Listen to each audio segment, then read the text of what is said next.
baby was 35 weeks and 6 days. I had gone in for a routine NST, and I happened to go into labor while I was there, which is very convenient. But he was baby A and he was breech, so it was an automatic C-section. It was an uncomplicated, but they both needed the CPAP after they were born. Since these kids were born a few weeks early, they just put them on the CPAP, no questions asked, for an hour, and then after that hour they took them off to see if they could handle breathing on their own. And both of them, after that first hour, were struggling to keep their oxygen levels where they needed to be. And so they went ahead and put them on there for another time slot. Max was doing very well. He was breathing on his own okay, and so they were able to take him off of the CPAP, and he was breathing room air, doing great. And so we were able to get him fed and start holding him and be a little bit more involved in it. But she, on the other hand, Callie, she was still struggling to keep her breath up.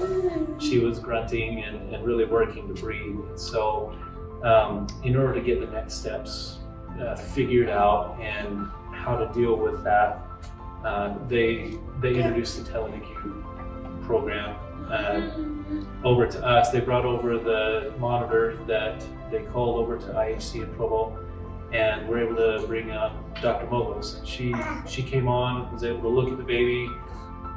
They had the camera right over her so she could see everything that was going on.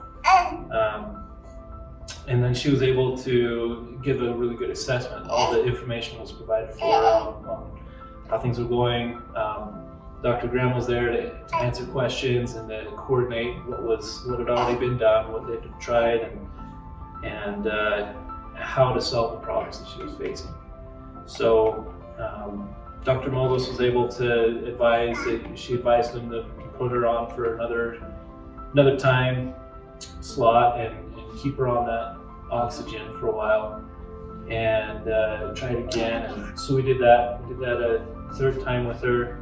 She was able to come off of that. She was able to hold her oxygen levels up where they needed to be for a little while, but eventually they started getting back down. So they called up Dr. Mogos a second time and said, okay, this is what we're dealing with. And so she said to have her shipped out to Provo, where she was.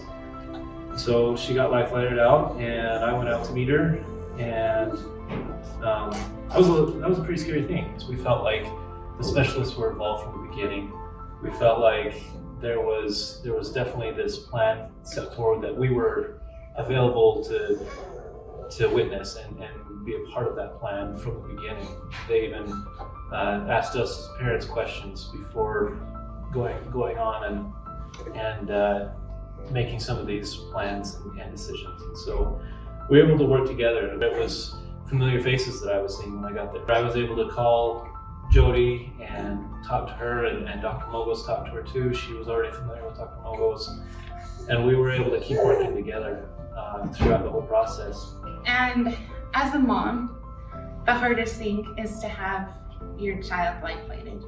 And I had experienced that once before, and it was traumatizing. And I knew with having twins, the chance of that happening was going to be a lot higher.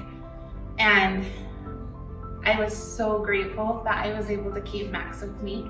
That made all the difference in the world for my emotional well-being. It really helped to have him here. And I knew that, like he was saying, I had seen Dr. Mogos on the TeleNICU, so I was familiar with her when she talked to me on the phone, and it really provided a lot of comfort knowing that she was in good hands even though I couldn't be there. I would just say thank you so much for treating my babies like they were your own. I knew that they were getting the best care possible, and it meant a lot to me as a mom to know that they were being taken care of.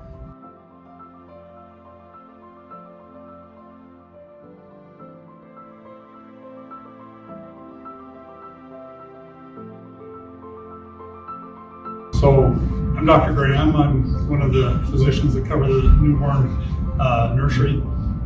Obviously, as physicians, we love to have healthy babies.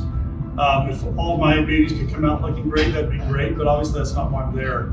I'm there to help the babies that get into trouble and get sick, either come out having respiratory distress, and I really feel like the TeleNICU program has revolutionized my practice. I feel a lot more confident.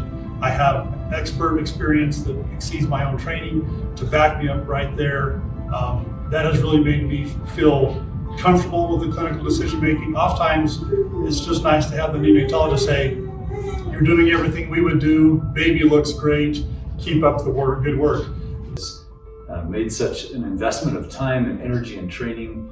We feel like we offer the best possible care to your babies when they're born in the place that you love. We're glad you live here, we're glad that you're a part of our community, and we're glad to provide to them the best possible care available anywhere in the state of Utah.